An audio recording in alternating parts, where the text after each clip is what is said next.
Bonsoir, Madame Blanc. Oui, comment C'est allez-vous? vous. Oui, ça va. Oui.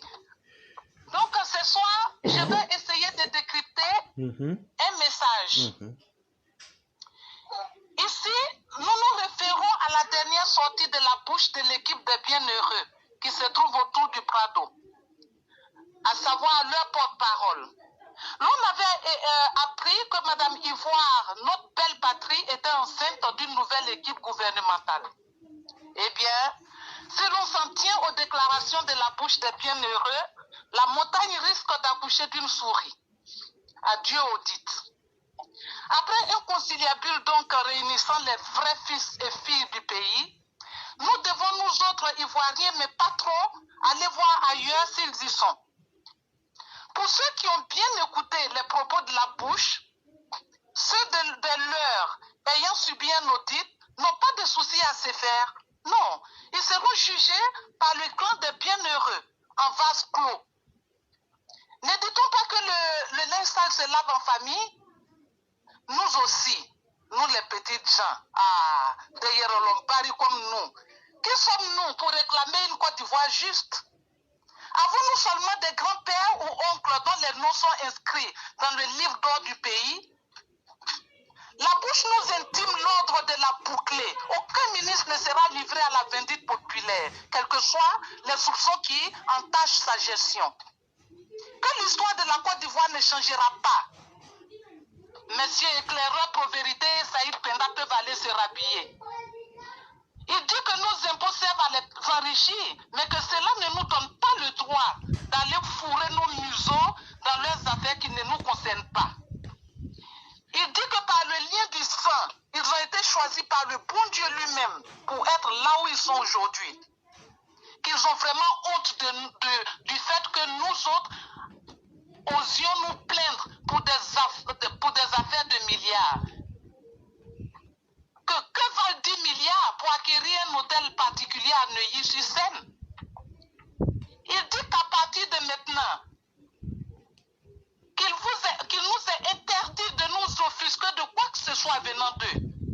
Qu'ils appartiennent aux plus puissants, c'est-à-dire les rededeux. Les rededeux, ce sont ceux nommés par reconnaissance que par mérite. Puis-je donner mon avis? Oui, je vais le dire. Les rededeux sont un clan très puissant, insensible à la détresse des autres. Ils ont foutu la BSI par terre. La BSI a été renflouée par le Prado. Les logements sociaux, ils nous disent, parle à mon cul, ma tête est malade. Faut siphonner. Pas de logement, pas de remboursement. Va pleurer loin que je ne te vois pas. Eux parlent de centaines de milliards et nous autres pleurons pour à peine deux dizaines de millions. Ils disent qu'ils nous ont fait l'honneur de nous stocker et nous, au lieu de leur dire merci, nous pleurons. La honte pour nous. Mais moi, je leur dis, oui, je suis des petites gens. Oui, vous m'avez pris mes fonds pour un logement social que je n'ai pas eu et que je ne risque jamais d'avoir. Oui, mais pour ce qui concerne le remboursement de mes fonds, que je n'ai pas obtenu ni logement ni argent, je n'aurai cesse de réclamer mon dû. Et qu'ils arrêtent de nous traiter avec mépris. 6 ans, ça suffit. Comment ceux-là peuvent, ceux-là même qui sont réfractés à la justice, peuvent-ils l'appliquer? Un de ces quatre, nous verrons Sansan Kambiré avec une muselière. Sincèrement, je commence à le prendre en pitié, le pauvre Sansan. Il doit il doit clouer sous tous des poids de petits papiers de menaces. Moi, si vous m'écoutez, M. Sansan, démissionnez. C'est encore mieux pour vous. Merci beaucoup, éclaireur. Merci beaucoup, Madame Blanc. Mais est-ce que je peux vous... Sans couper la parole, s'il vous plaît, mon fils. Oui, oui. J'aimerais lancer un appel à l'endroit de M. Aïdra Talibi. Aïdra Talibi est le directeur de la société S3I en Côte d'Ivoire.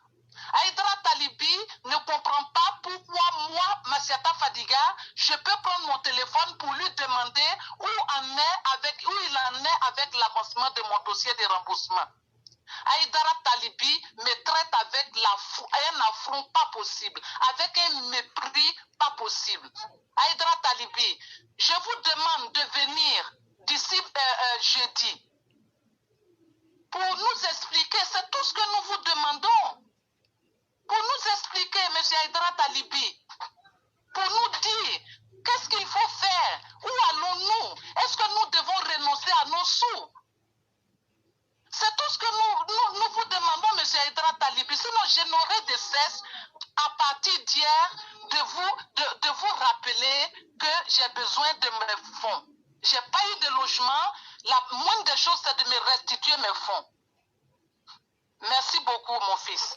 Merci beaucoup, Madame Blanc. Et surtout, moi, je le dis clairement, moi, je suis digne de ce que je suis. Je n'ai pas du tout apprécié la sortie du ministre porte-parole du gouvernement, M. Amadou Koulibaly, parce que moi, j'ai vécu ça. Justement, ça a été une injure pour nous, les militants. Si vous êtes des gens qui comprenaient ce qu'il a dit, ça a été une injure contre nous. Et ça, nous ne pouvons pas, en tout cas, les autres qui ont peur ne diront pas ce qu'ils pensent, mais moi, je dirai ce que je pense. Et nous n'accepterons pas ceci. S'ils veulent, ils ont tous les pouvoirs, ils peuvent nous assassiner. Mais nous allons dire ce que nous pensons. On ne peut pas venir demander qu'on se taise quand ces criminels-là ont posé des actes aujourd'hui qui détruisent des vies. Et dire à ceux qui subissent les conséquences de se taire et de laisser l'affaire se régler en privé ou même dans la cachette. Si ces audits devaient être privés, il aurait été mieux qu'on n'en parle jamais dans la place publique. Et ces propos-là ont été tellement décevants. Beaucoup n'auront pas le courage de donner leur avis, mais moi je donne mon avis et peut-être que certains donneront leur avis là-dessus, mais moi je le dis, ça a été l'un des jours les plus tristes de mon existence parce que à travers ces propos-là, on vient de nous dire que de ne plus nous attendre à quoi que ce soit des audits et qu'ils vont se protéger entre eux. Et donc ça veut dire bonjour les dégâts, c'est ce que ça veut dire et ça amène à désespérer profondément. Et donc tous ceux aujourd'hui qui ont été pris par les audits, certainement que dans le plus grand des secrets, des propositions vous seront faites. Mais on nous dit, nous les populations, les victimes, de ne plus l'ouvrir pour demander comment est-ce qu'on veut traiter nos vies. Et à quelle sauce on va nous manger. Et ça, pour tous ceux qui sont conscients, ça doit vous faire penser. Et vraiment, ça crée une déception qui ne dit pas son nom. Et Madame Blanc, ce que vous aviez demandé, vous êtes pleinement dans votre droit. Quand dans un État, la justice est défaillante, vous voyez que tous les loups font la pluie et le beau temps. Aujourd'hui, le gouvernement de la Côte d'Ivoire, sous son excellence Alassane Ouattara, a failli à donner des logements sociaux aux gens et ils ont bloqué l'argent des gens et ils refusent de donner l'argent des gens. Mais aujourd'hui, de quoi nous parle-t-on? Est-ce que dans une république sérieuse qui se respecte, on peut dire on a pris vos argents, les souffrances de vos vies? Est-ce que vous savez que nous travaillons moins 40, moins 25 pendant 10, 20, 30 ans? Est-ce que vous savez que nous autres qui sommes en Occident, qui avons travaillé, qui n'avons jamais voulu prendre les raccourcis, vous savez que 10 ans de travail en Occident, tu es un homme malade? Est-ce que vous savez ça? Chacun de nous traîne une maladie parce qu'on a travaillé sérieusement. Et c'est ces sommes-là que vous êtes venus prendre. Vous nous avez volé en pleine journée parce que vous êtes là aujourd'hui. Mais avant vous, il y avait des gens. Il faut qu'on vous rappelle ça. Et après vous, il y aura d'autres personnes. Faites beaucoup attention. Faites beaucoup attention. Vous seul, Dieu ne vous a pas vous seul créé pour que vous ayez des rêves et des ambitions sur la terre.